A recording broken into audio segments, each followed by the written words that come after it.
Aquarius, Sun, Moon, Rising, Venus signs. Kamusta po kayo? Sana po nasa mabuti kayong kalagayan. Welcome back po sa Star Tarot. Kung bago kayo rito, welcome din kayo. Thank you for your support. I truly appreciate it. God bless you all. Wow.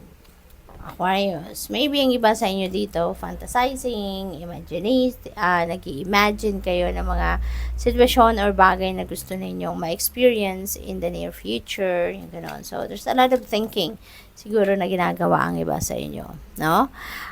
For others of you naman, ayan, stubbornness. Pwedeng kayo to, no? Pwedeng kayo to na merong nagsasabi sa'yo, merong nag-a-advise sa'yo, or pwedeng merong nakikipag-usap sa'yo, pero ayan, nagpapaka-stubborn kayo. Ayaw mong makinig, no? Pwedeng ganun ang ganap dito for some of you. Pwede rin naman na it's the other way around. Pwede rin naman na kayo yung merong pinagsasabihan, kayo yung merong ina-advisean, pwedeng kayo yung merong kinakausap, pero ayaw makinig sa'yo, diba? Kahit ipasok sa kabilang tenga, ilabas sa tenga, hindi. As in talagang ayaw makinig sa'yo. This person is refusing to listen, no? Kahit ano man ang inyong sasabihin. So, parang may ganong sitwasyon. So, baka ano nyo, baka anak ninyo to, diba? Katrabaho ninyo, baka subordinate ninyo sa trabaho na ayaw makinig. May sariling mundo. may sariling tawag dito, may sariling kaisipan, 'di ba? Na ayaw ma-advisean, ayaw makinig ng kung ano sinishare ninyo sa kanya. So, pwedeng ganun. For others of you naman, baka ang iba sa inyo rito, baka dictator. So, ganito ang sitwasyon na na-pick up ko dito.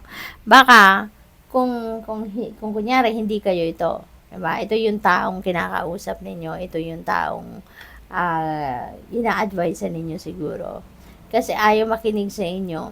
Kasi nga, baka kayo naman ay very dominant. Diba? Baka inuutusan ninyo ng inuutusan. Baka pinagpipilitan naman ninyo na yung kung ano ang gusto ninyo talaga, yun ang kailangan niyang masunod, yun ang kailangan niyang gawin. So, pwedeng ganun ang ganap. No? Baka merong, alam mo yun, yung dictatorship era siguro ng iba sa inyo rito. No? So, pwedeng ganun ang sitwasyon ng iba sa inyo rito, Aquarius. But, yun nga, iba-iba tayo ng sitwasyon. So, the other scenario dito na napipick up ko din, kanina pa nagbabother sa isip ko. So, pwedeng kayo ito. No? Pwedeng kayo ito. Na talagang ayaw din ninyong makinig doon sa kung sino man na talagang tawag dito, napaka-dominante naman sa inyo. 'Di ba? This could be someone else, no? Na talagang isinisiksik niya kung ano yung gusto niya para sa'yo, yun ang pinagpipilitan niya sa'yo. Diba? Na kung anong gusto niyang gawin mo, anong gusto niyang isipin mo, anong gusto niyang mangyari, yun ang dapat mong gawin. Kaya, diba? Ano to parang napaka-bossy, napaka-demanding, napaka-diktador. Baka this is someone, no, sa paligid ninyo na trying, 'di ba? To convince you na gawin kung ano ang gusto niya. Kaya siguro ayaw mo nang makinig. Kaya siguro gusto mo nang magbingi-bingihan sa kanya because siguro syempre sino naman, 'di ba, ang matutuwa sa ganung sitwasyon. Na you can't be yourself kasi you're being controlled by someone like this, no? So baka kayo ito, no? At ito ibang tao na talagang sinisiksik niya sa iyo kung ano yung gusto niya. No? So pwedeng ganun. Kaya ayan, so syempre may stress kayo diyan. Kaya kalma lang. Okay? Try to calm down.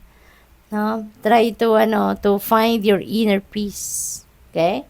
Kalma ka. Wag ka nang may stress diyan kasi mas lalo kang magagalit, mas lalo kang manenega, no, ang energy babalot sa buhay mo. Kaya kalma, okay? Mag-meditate ka, mag-step back ka muna dyan sa sitwasyon na yan. Kalmahin mo yung inyong sarili. Mag-prayer mode ka.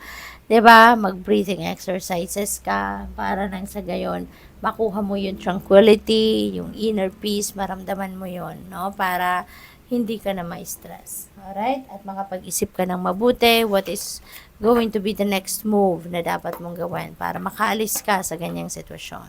Okay? So, tingnan natin kung ano pa ang mga mensahe para sa'yo for today.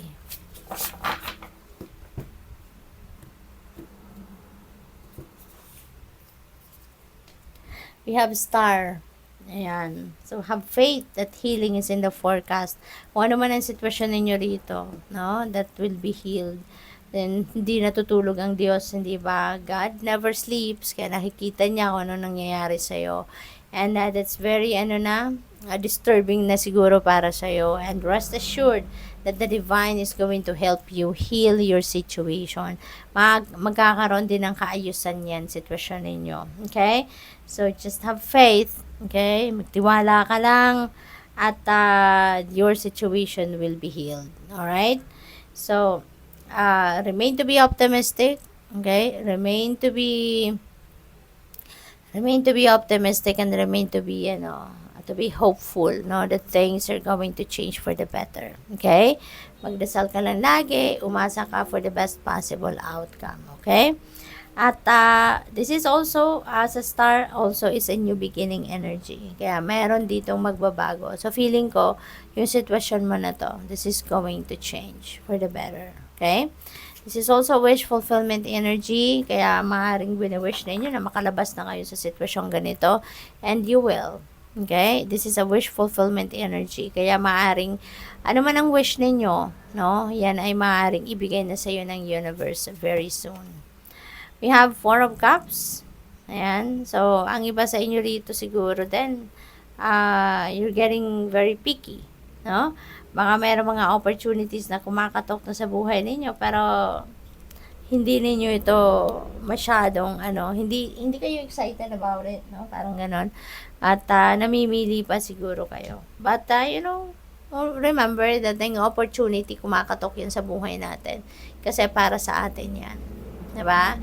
Yan ang binigay sa atin ng universe. Kaya dumating yan, kumakatok sa buhay ninyo. Otherwise, kung hindi yan para sa'yo, kung isang opportunity hindi para sa'yo, hindi yan dadating sa'yo.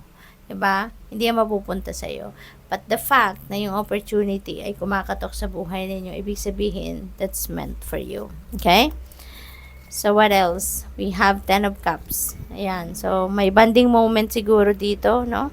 May bonding moments na gagawin kayo with the family, with friends, and this is happy. This is a happy situation, no? So, siguro magiging masaya na din kayo finally, no? Isang masayang pamilya, isang masayang grupo ng magkakaibigan, yun ang mararanasan mo rito. Harmonious relationship, yung gano'n, no? So, things are going to change for the better talaga para sa inyo. At magiging maayos na din ang inyong kalagayan, no? So, change is coming. Yan ang napipick up ko dyan. Magiging masaya na rin kayo.